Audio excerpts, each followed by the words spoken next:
Kalau kita berpikir panjang, kalau baca kehidupan orang sih gak marah. Tapi kalau kita ngalamin sendiri bisa marah loh. Gue ini perut gue lapar. Satu, perut gue lapar, gue butuh ikan. Lu kasih gue kail. Why? Kail itu perlu dipelajarin. Perlu belajar. Saya tidak mau belajar, saya lapar. Repot belajar, cepetan. Kail itu perlu dibawa kemana-mana berat. In every aspect, setiap aspek kita akan bilang, why? Kalau bisa lu suguhin gue makan aja udah selesai. But God is not interested. Saya mau kasih tahu saudara di tempat ini, I believe that salah satu the most ignorant giving, salah satu pemberian yang paling ngasal, paling cuek buat saya adalah pada saat kita memberikan uang kepada seseorang yang tidak bisa memanage uang.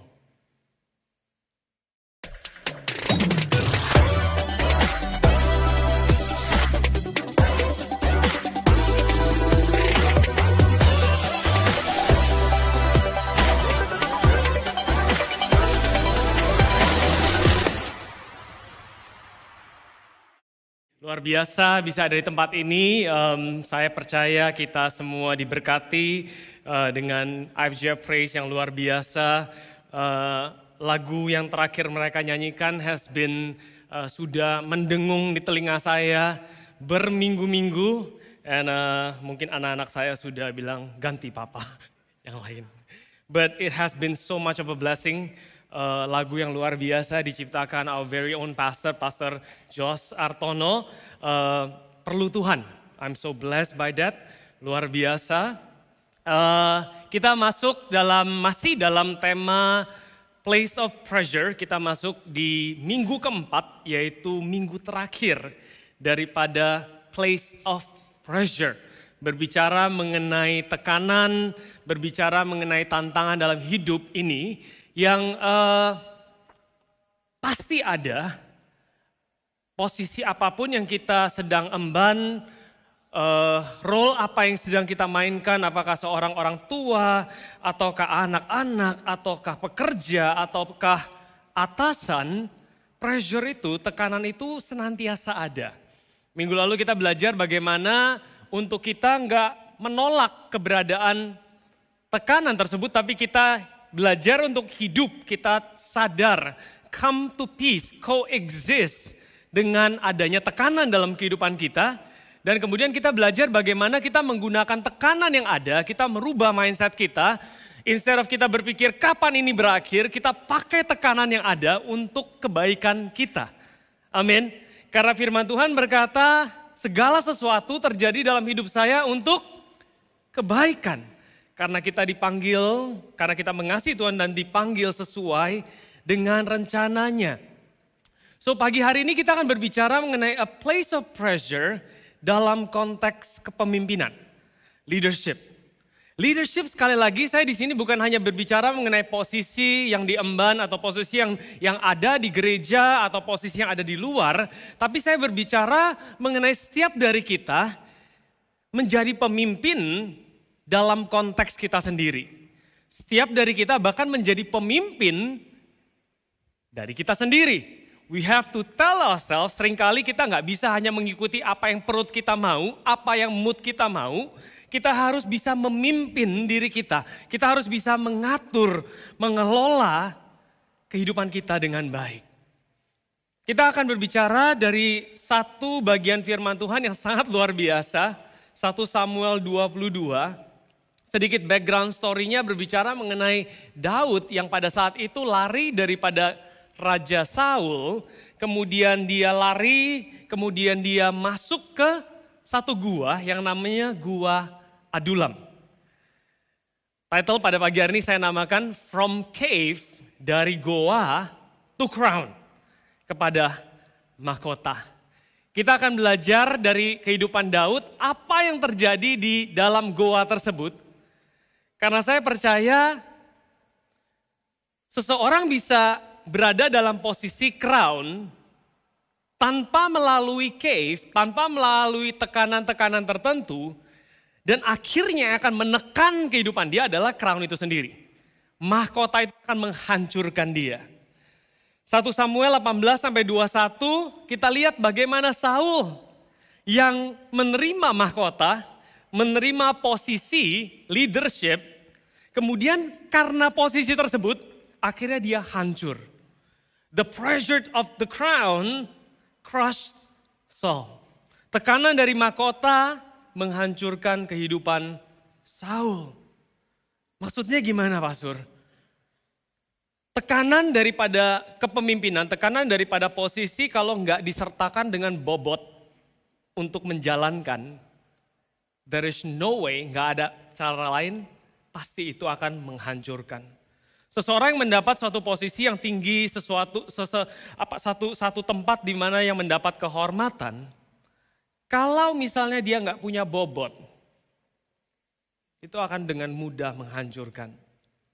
A simple thing. The pressure of kehilangan. Saya udah punya banyak, udah orang-orang di sekitar saya. Sebagai seorang pemimpin tiba-tiba ada generasi berikutnya yang terkesan lebih baik. If you don't have what it takes, kalau saudara nggak punya bobot yang benar, the pressure of kehilangan itu yang terjadi di dalam Raja Saul, yaitu apa? Dia kemudian apa? Menjadi dengki. Nggak bisa terima. Dia cari segala cara, bukan untuk mengangkat orang di bawahnya, tapi untuk menjegal orang di bawahnya. Dan bahkan cuma menjegal sampai bahkan willing untuk membunuh. Just end my problem. This is a problem. Dia go dari nothing to lose, seorang leader yang nothing to lose, itu menurut saya seorang leader yang keren. Nothing to lose, nggak ada hal-hal pribadi yang dia perjuangkan, nothing to lose.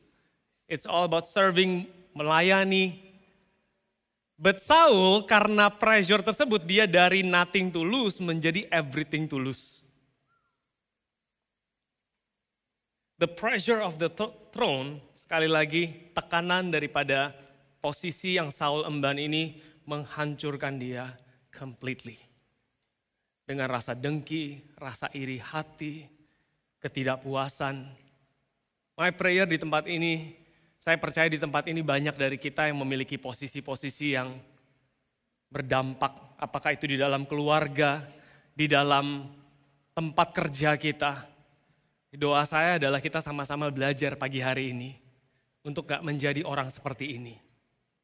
Amin. Tapi kemudian kita masuk di 1 Samuel 22, kita lihat bagaimana pressure di mana Daud yang saat itu lari ke dalam goa, padahal dia sudah memiliki urapan seorang raja, tapi bukan dia memerintah, tapi dia malah masuk ke dalam goa. Jadi sepertinya Tuhan mempersiapkan dia untuk sesuatu yang besar. Jadi sekali lagi saudara yang berada di dalam goa, jangan saudara berpikir bahwa oh ini nasib saya saat ini. No, God is preparing. Tuhan menyiapkan Anda untuk sesuatu yang besar. Sesuai dengan firman Tuhan, sesuai dengan title hari ini, From Cave to Crown. Doa saya buat setiap dari Anda di tempat ini yang sedang mengalami masa-masa di dalam goa. Pressure of the cave mempersiapkan prep David for the crown. Menyiapkan Daud untuk mengemban satu mahkota, satu posisi yang akan begitu berdampak. And it's recorded, tercatat dengan jelas di Alkitab. Tapi pertanyaannya adalah what happened in the cave? Apa yang terjadi di dalam cave tersebut? Saya ambil sedikit di luar daripada 1 Samuel 22, satu mazmur yang dinyanyikan oleh seorang Daud. Dikatakan nyanyian pengajaran Daud ketika ia ada di dalam goa, suatu doa. If you're in the cave, kalau saudara ada di goa, this is your prayer. Doakan ini di dalam hatimu. Dengan nyaring aku berseru-seru kepada Tuhan.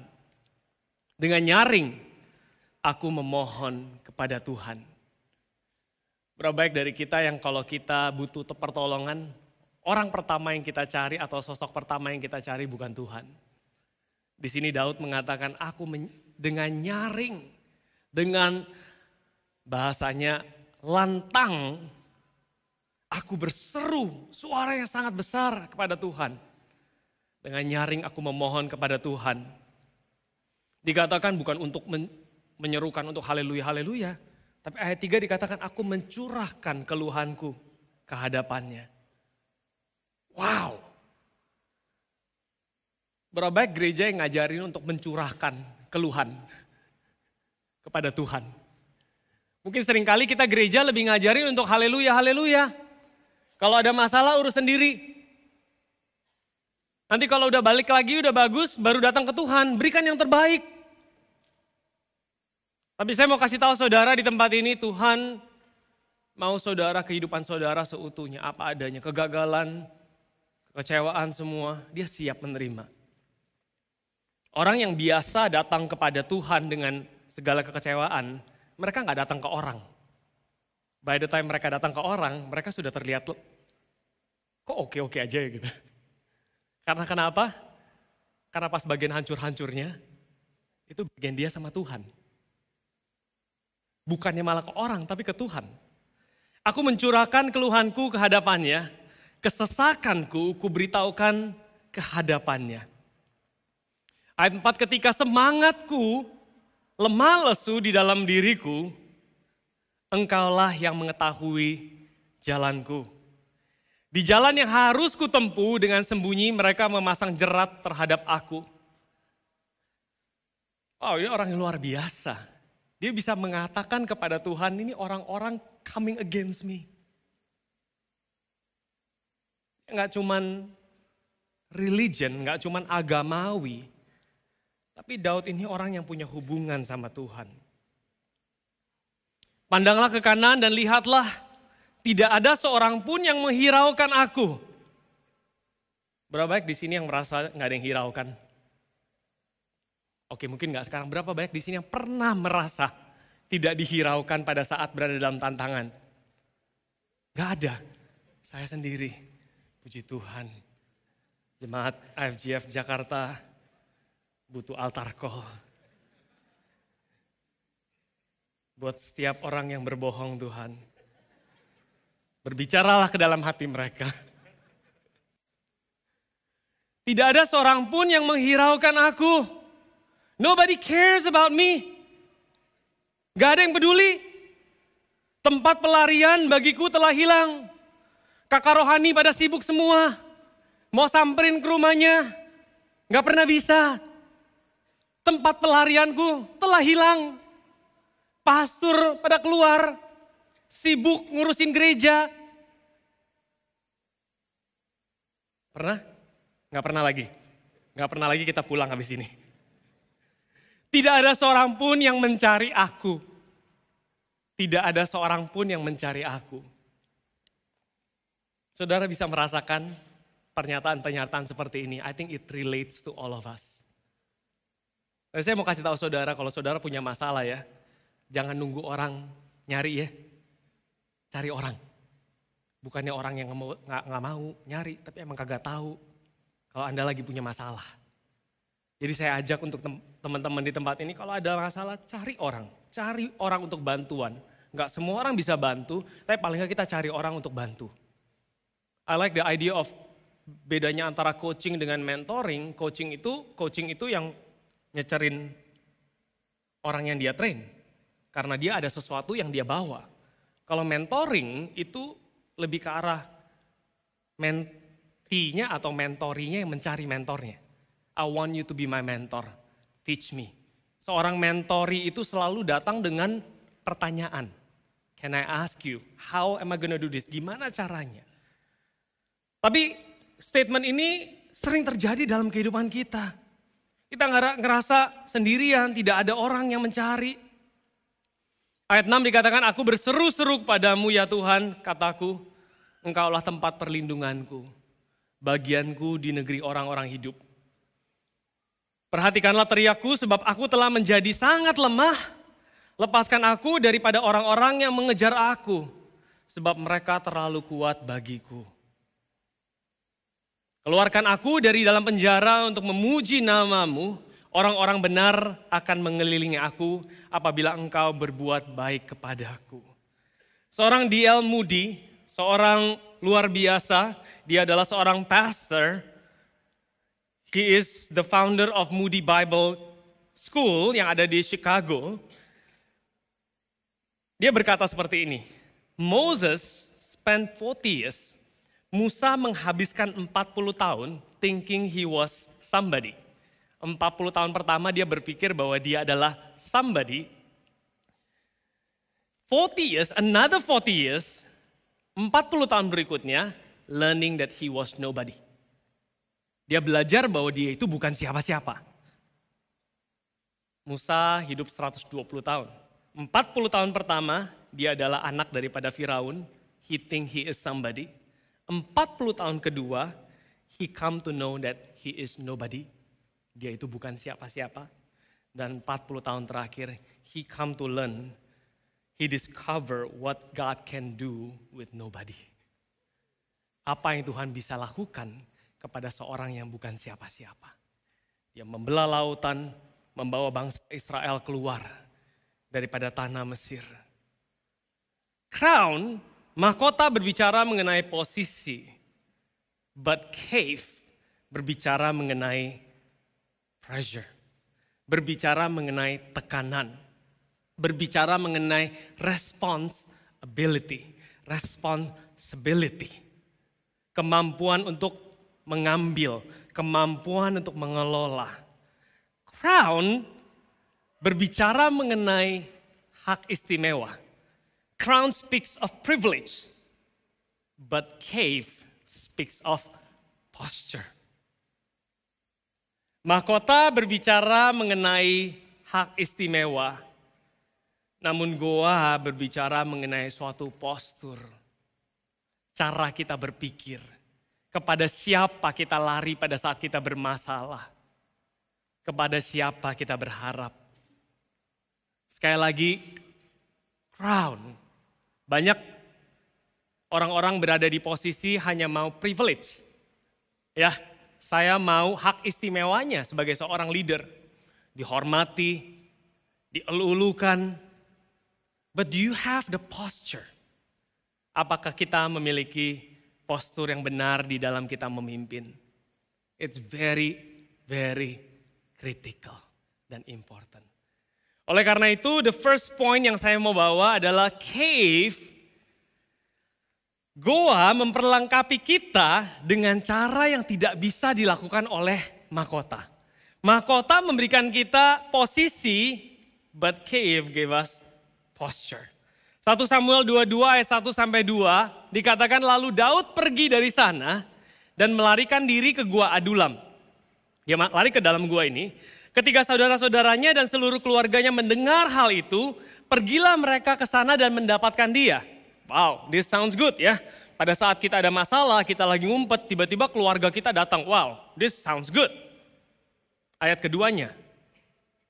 Berhimpunlah juga kepadanya setiap orang yang dalam kesukaran, setiap orang yang dikejar-kejar tukang piutang, setiap orang yang sakit hati, maka ia menjadi pemimpin mereka bersama-sama dengan dia ada kira-kira 400 orang.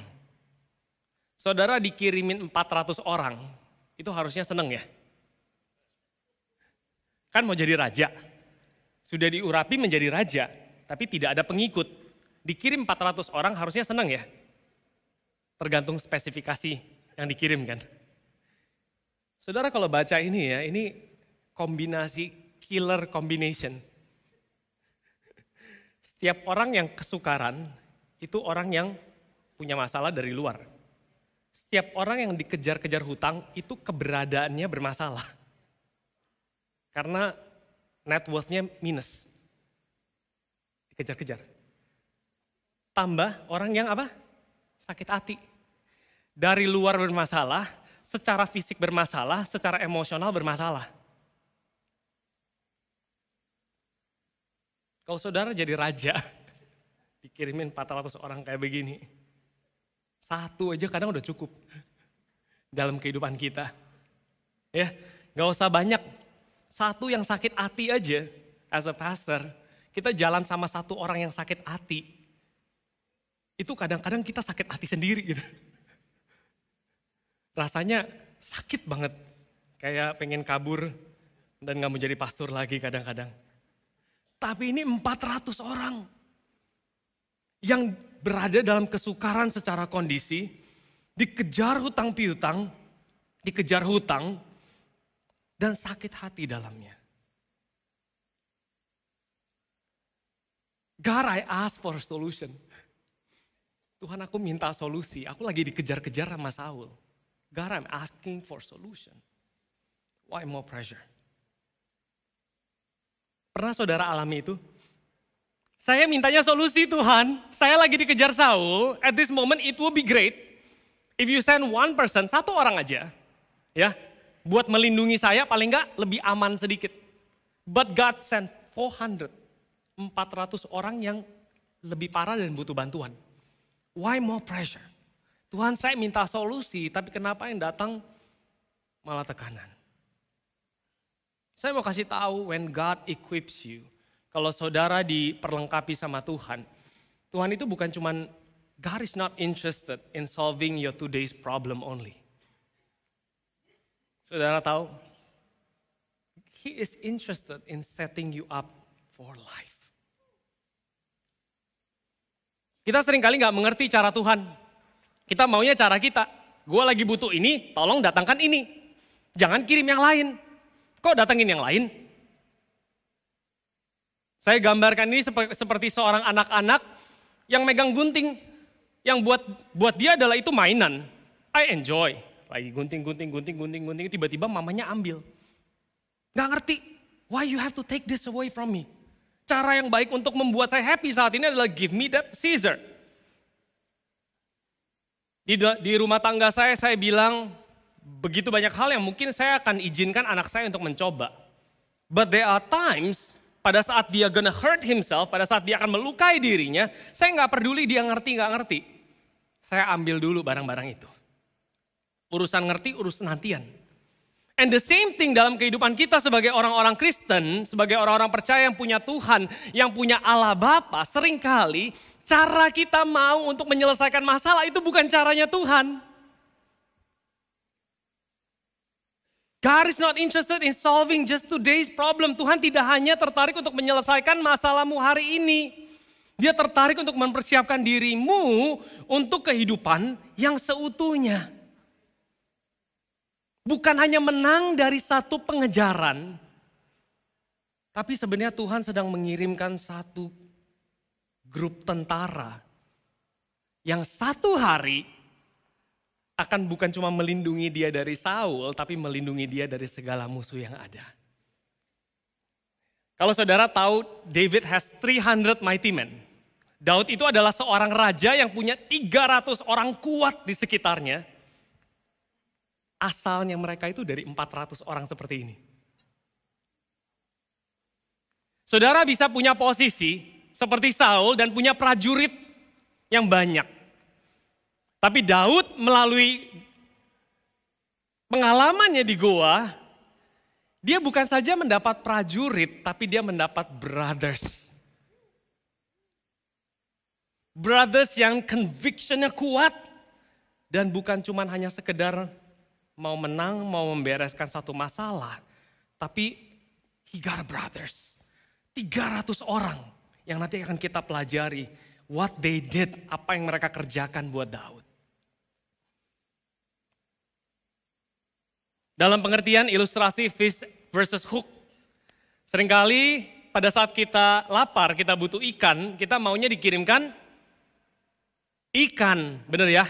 Maunya ikan beres, selesai, next. Problemnya berikutnya apa lagi? But I want to tell you, seringkali Tuhan memberikan kailnya dibanding ikannya. Saya mau katakan kepada saudara, kalau saudara butuh ikan, terus dikasih kail, kira-kira saudara marah nggak? Kalau kita berpikir panjang, kalau baca kehidupan orang sih nggak marah. Tapi kalau kita ngalamin sendiri bisa marah loh. Gue ini perut gue lapar. Satu, perut gue lapar, gue butuh ikan. Lu kasih gue kail. Why? Kail itu perlu dipelajarin. Perlu belajar. Saya tidak mau belajar, saya lapar. Repot belajar, cepetan. Kail itu perlu dibawa kemana-mana berat. In every aspect, setiap aspek kita akan bilang, why? Kalau bisa lu suguhin gue makan aja udah selesai. But God is not interested. Saya mau kasih tahu saudara di tempat ini, I believe that salah satu the most ignorant giving, salah satu pemberian yang paling ngasal, paling cuek buat saya adalah pada saat kita memberikan uang kepada seseorang yang tidak bisa memanage uang. Ada sering kali ya, as a pastor, people come to me and said, pastor saya tidak punya uang. Dalam kurung, dia tidak bisa manage uang. Atau mungkin kalau saya dengar lebih lagi, oh mungkin dia dalam keadaan yang memang lagi parah. Oke, gituin itu. Pertama saya bilang, dia tidak punya uang. Cara paling mudah untuk merusak orang tersebut adalah kasih uang. Amin. Saya mau kasih tahu saudara, one of the most ignorant giving, yang paling raw giving adalah memberikan uang sebenarnya. Karena pada saat kita mau bantu orang sebenarnya paling tidak repot itu ngasih uang. Nggak mau tahu, gue kasih uang lu urus sendiri. Mau lu beli apapun urusan lu, kan gue udah beres. Is that the way we help people?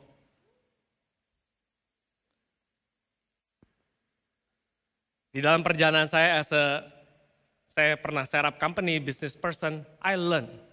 Saya untuk belajar untuk see the needs. Repot sih kadang-kadang. Mesti beliin makanan. Kalau dia butuh makan, mendingan kasih duit, selepet, cabut gitu kan beres. Dan selesai bagian gua. But I want to tell you, just like God, saya percaya Tuhan mau berbicara mengenai kebutuhan kita. Banyak orang dikasih uang seberapapun uang banyaknya. Nggak akan pernah puas. Karena masalahnya bukan uang. Masalahnya jauh lebih dari itu. Akhirnya uang cuma buat apa? Cuma buat, kalau bahasa saya adalah kokain sesaat. Ngasih ketenangan sesaat, habis itu hancur lagi. God is not interested in solving your today's problem. Karena dia sayang sama Anda dan saya. God is setting you up untuk sesuatu yang lebih besar. Bukan saja, Tuhan, satu pelarian ini kalau aku berhasil. No. Tuhan adalah seorang orang tua, a parents, yang mau untuk kebaikan kita terjadi senantiasa dalam kehidupan kita. Crown, mahkota, can impress you for a moment, bisa membuat kita terkesan sesaat. Tapi goa, cave, inspire you for a lifetime. Kalau saudara belajar untuk berada di dalam goa, belajar untuk mengenal Tuhan, belajar untuk tahu kalau Tuhan itu senantiasa menjaga kehidupan saudara bagaimanapun caranya.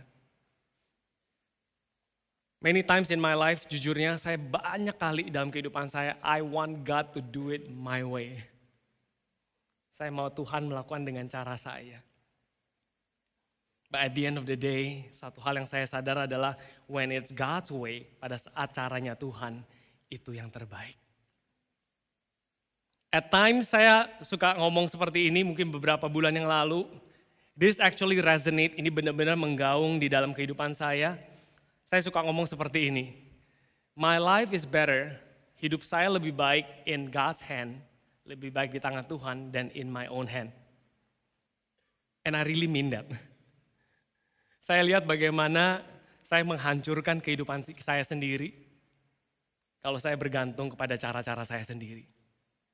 And I learned that a few times in a hard way di dalam goa in a cave. Crown can impress you for a moment. Mahkota itu flashy. But cave inspires you for a lifetime. Saudara mau satu hari Tuhan angkat tinggi-tinggi saudara. Saya doa Tuhan memberikan bobotnya. Amin. Tuhan memberikan bobotnya. Jadi kita gak kalap. Kalau ngelihat kekuatan, kekuasaan. Kita gak kalap. Kita bisa berdoa mengandalkan Tuhan. Bukan saja mengandalkan Tuhan pada saat kita lemah, Tapi kita mengandalkan Tuhan pada saat semua oke-oke saja. What am I gonna do with this, Tuhan? What am I gonna do with this position? Yang kedua, cave transform you for the crown.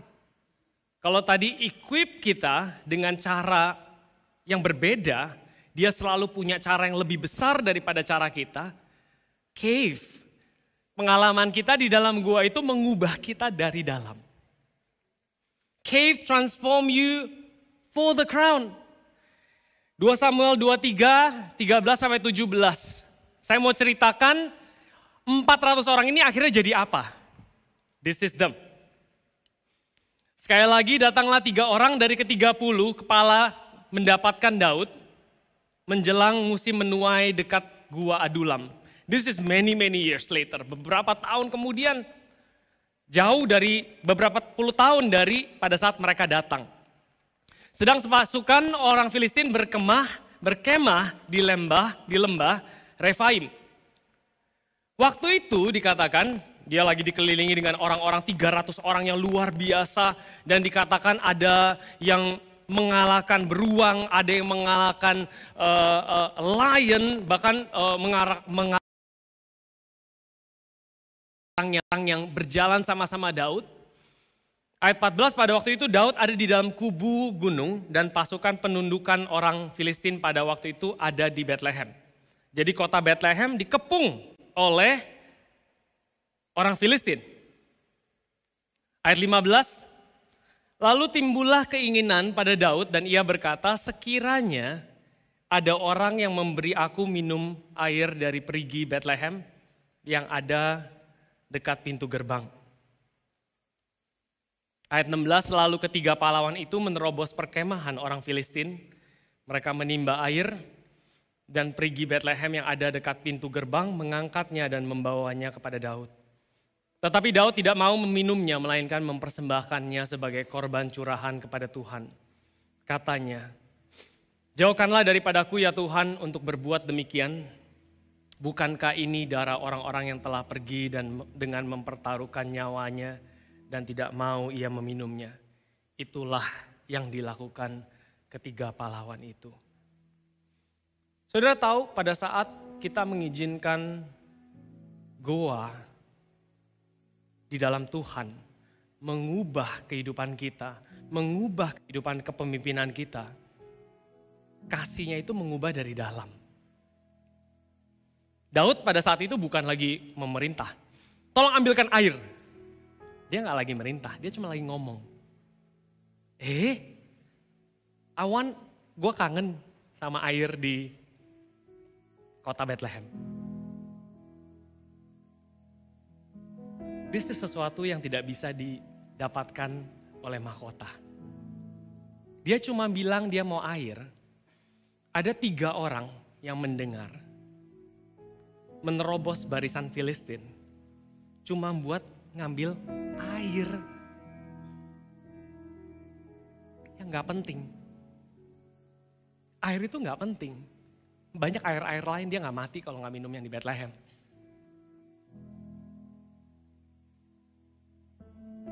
Tiga orang itu pergi ke Bethlehem, mengambilkan air, dan kemudian airnya dikasih ke Daud.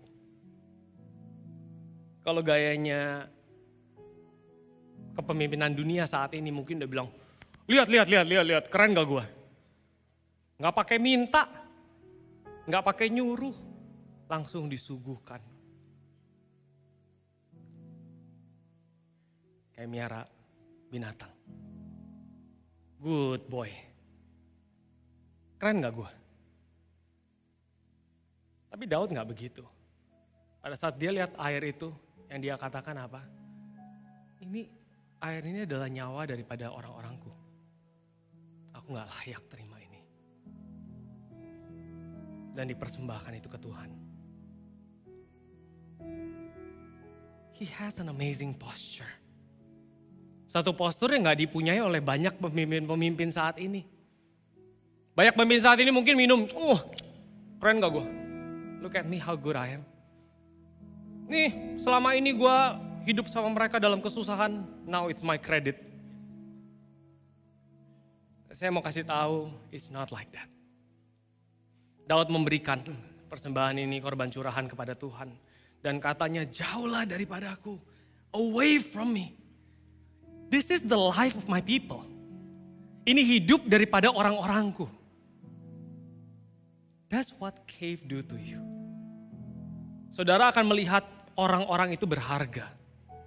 Bukan cuman orang-orang itu, orang-orang di bawah Anda yang Anda pimpin, keluarga Anda, anak-anak Anda. It's not just there to run errands, bukan hanya sekedar untuk mengerjakan apa yang saudara inginkan. Tapi saudara tahu that they are life, mereka itu matter. Ada satu waktu dalam perjalanan pelayanan saya, I was an eye care leader, saya sebagai seorang eye care leader. Ada satu teman saya waktu itu, give me a call. Dia bilang gini sama saya, oh sebelumnya saya cerita dulu.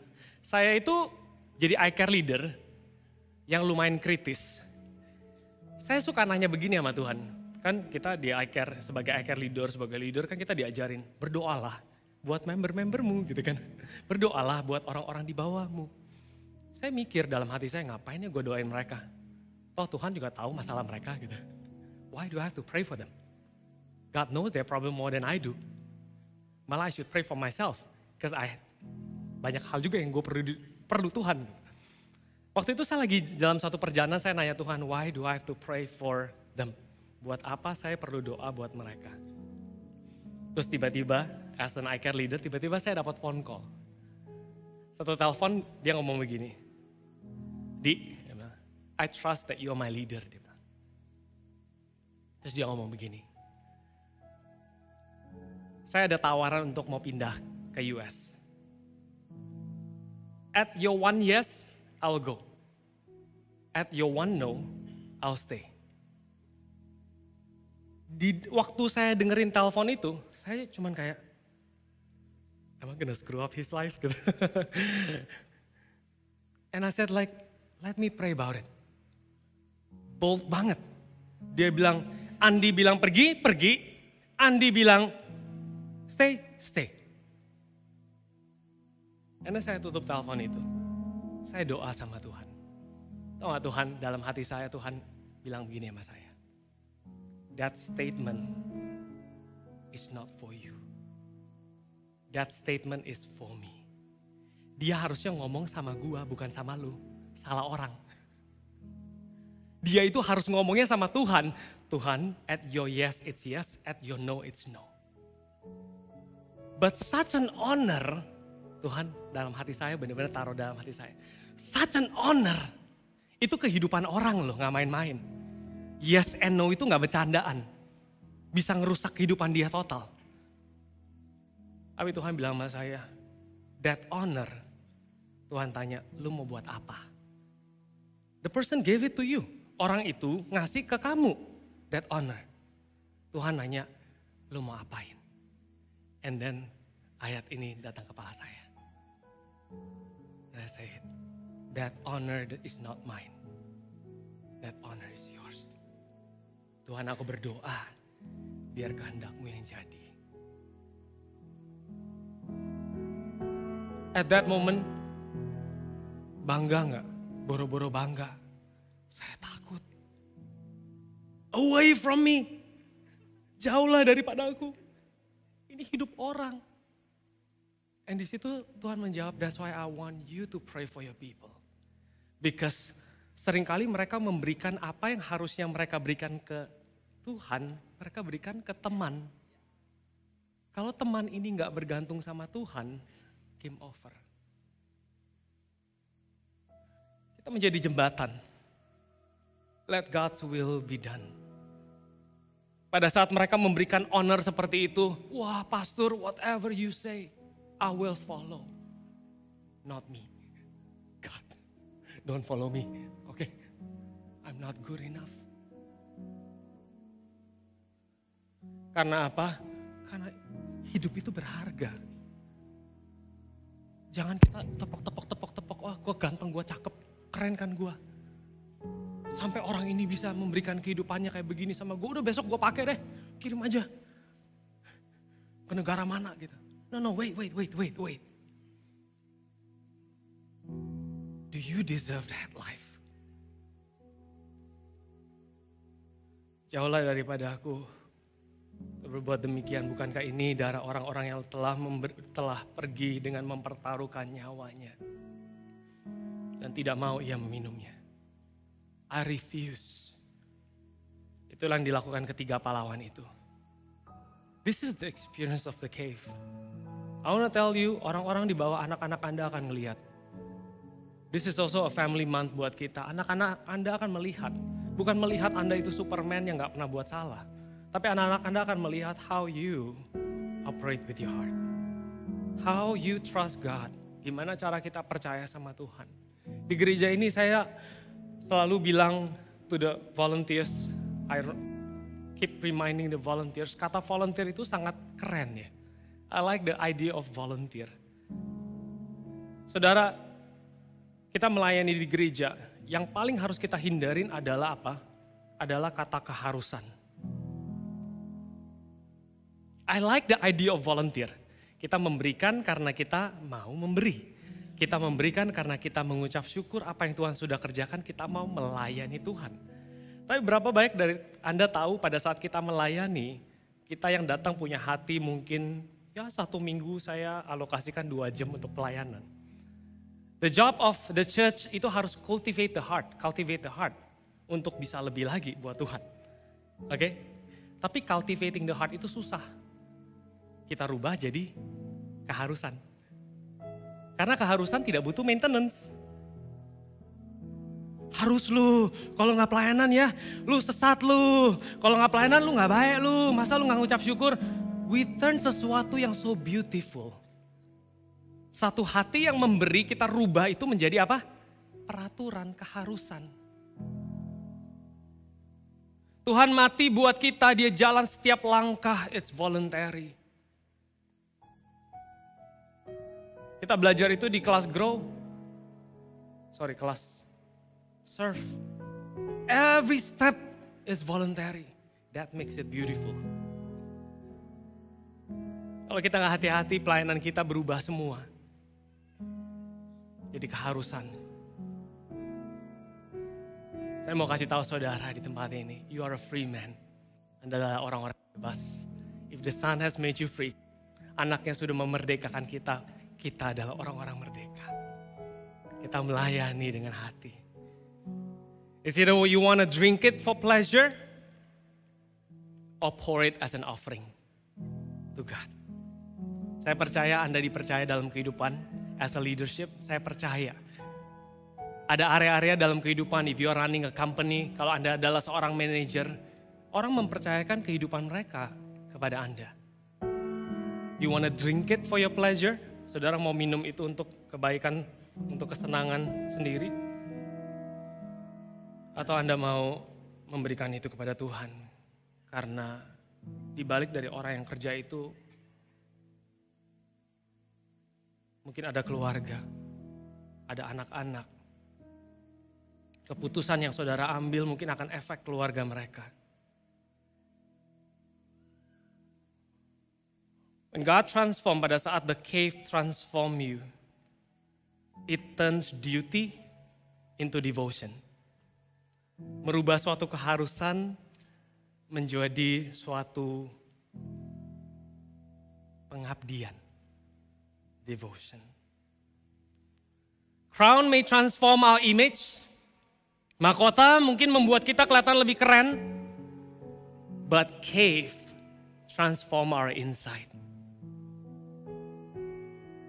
Yohanes 15 ayat 13, tidak ada kasih yang lebih besar daripada kasih seorang yang memberikan nyawanya untuk sahabat-sahabatnya. David poured water, Christ poured out his life. Yesus menuangkan kehidupannya, seluruh kehidupannya untuk Tuhan, untuk setiap dari Anda di tempat ini. Di akhir daripada tema, daripada place of pressure ini, saya berdoa IFGF Jakarta, jemaat IFGF Jakarta belajar bahwa pressure itu bukan sesuatu yang harus kita hindari. In Christ, di dalam Tuhan, di dalam Kristus, pressure gak akan menghancurkan kita. Pressure will not crush us. Karena apa? Karena ada Tuhan yang menopang kita. Bahkan terlebih daripada itu, it craft us. Itu membawa kita ke tempat yang berbeda. It does not disqualify us. Pressure gak membuat kita tambah berasa disqualified. Tapi bahkan membawa kita pada kebebasan. It deliver us. From who? From us. To God. Mari kita bangkit berdiri.